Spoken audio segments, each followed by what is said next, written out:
3 matches and 3 different winners.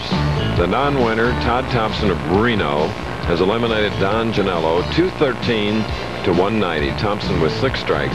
Now he goes in against Brian Voss, who has 4 titles in his 6 years as a pro, including 2 victories last year.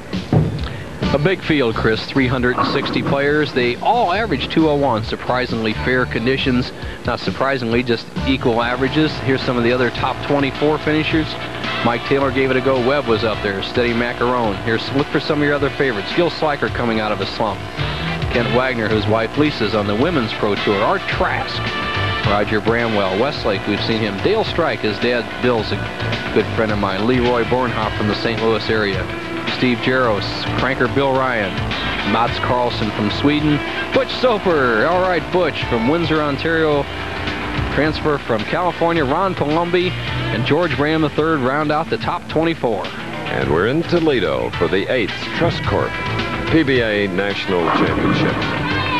Trust Corp growing into a vast financial institution based right here in Toledo, Ohio. Here we go. Now they bowl for $77,000. Brian Voss, the tournament leader, and the non-winner, 22-year-old Todd Thompson. Voss, the higher finisher in this tournament, as he just really whitewashed the other 359 competitors here, out averaging the field by more than 5 pins a game. That's almost unheard of in today's professional bowling. Decided that he would like to finish the match, throw the last ball for the money if need be. First frame. It's a good mixing break on the left lane. Brian Voss, who was on television 4 times last year, won 2 events. From the top seed, he was 0 for 6 until he won in Riverside, California. Now, the man that eliminated Don Janello 213 to 190, Todd Thompson.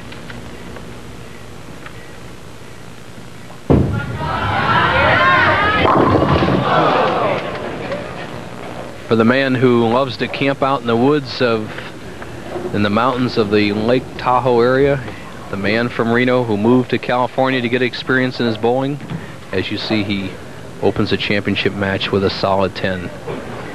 Big match for both players, but more importantly for Todd Thompson. Todd's an interesting guy. Superstitions, doesn't like to wear maroon or purple, and his goals to be a bona fide player and earn a good living. Well, he can do the step to a bona fide player by winning here today, and good living, that too would come, wouldn't it? I think so, Chris. Really adding it up for a player who has never won before, with the exemption, the prize money, the endorsements, and all the bonuses. This could mean at least $100,000 for this young man, a victory. Sliding by the pocket, and here we look at the 1, 2, 4, 10. And for Todd Thompson, this is a shot you must make if you're going to win national championships. He has to get the ball to the left side of the head pin, drive the head pin over into the 10 pin, and hopefully convert the very difficult washout spare. Looks good. Smooth as could be. His mother, Jan, what an exhilaration she must be feeling now for her 22-year-old son coming through like a champion on that awesome. Ooh. Brian Voss, who did most of his bowling in Anchorage, Alaska, as he is the son of a career Army man. His father owned a bowling center up there in Anchorage. That's where he did most of his practicing. Boom! And the tournament leader has opened with a double. What a match, finally. Just the profile of Brian Voss, out of a textbook, shoulder high. Look at that muscular body. Deep knee bend, the pro move at the bottom, the wrist snap, and he's going to hurt that 5 pin. It's light in the pocket, the 1-3, the ball hits the 5. Voss loves it. Off to a quick start, 14-pin lead. Well, here you see the leaders by round, and you see the name Brian Voss often, and Kent Wagner and Pete Weber.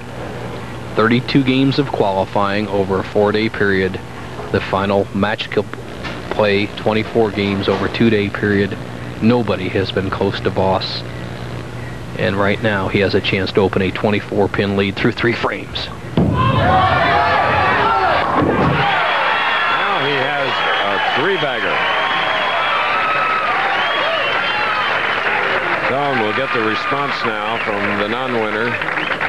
Won the previous match, of course. Here we're talking about titles in Todd Thompson, who has 2 spares.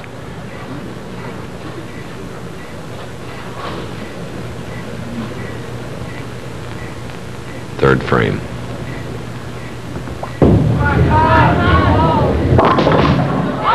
Lost it at the line, leaving the 3. Thompson, who just, as Chris, you just said, lost the ball at the line. He just lets the ball drift up high. Watch these 2 pins, the 3 pin, but the key pin is the 10 pin. Watch a pin come across, knock out the 10 pin, and avoid the baby split here in the 3rd frame. Great break conversion here. He'd only trail by 25.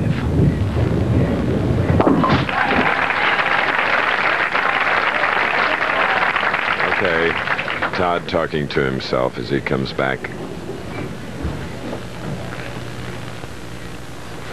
Watch his reaction as he releases the ball. He's keeping his eyes on that second arrow. He sees the ball drift 2 or 3 boards inside the second arrow. He looks down at his hand. The ball slid off from perspiration and pressure. Let's see if he can recollect his thoughts and his game, get some strikes going. 4th frame. Pressure is really on this youngster in particular. We'll be back.